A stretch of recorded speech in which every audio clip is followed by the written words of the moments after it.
सुन ले तोर।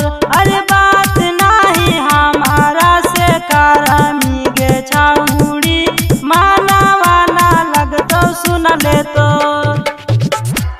Recording by Azad music studio Hunterganj. अरे बात नहीं हमारा से करमी गे छौड़ी, मानवा ना लगतो सुन ले तोर। फोन के चलते बड़ी हम पिटैली रे, तोरा कोची हम बतैयो। मनवा ना हम करबहु तो से बतिया गे, हमरा लागल हवा दतिया।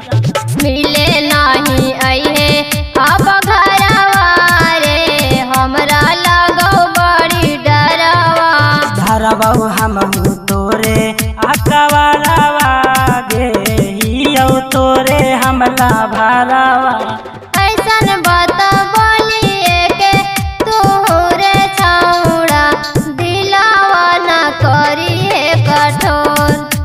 ऐसन बात बोलिए के तू रे छौड़ा, दिलावा न करी है कठोर। अरे बात नहीं हमारा से करमी गे छौड़ी, मानवा ना लगतो सुन ले तोर। अरे बात नहीं हमारा से करमी गे छौड़ी, मानवा ना लगतो सुन ले तोर। अरे बात नहीं हमारा से करमी गे छौड़ी, मानवा ना लगतो सुन ले तोर।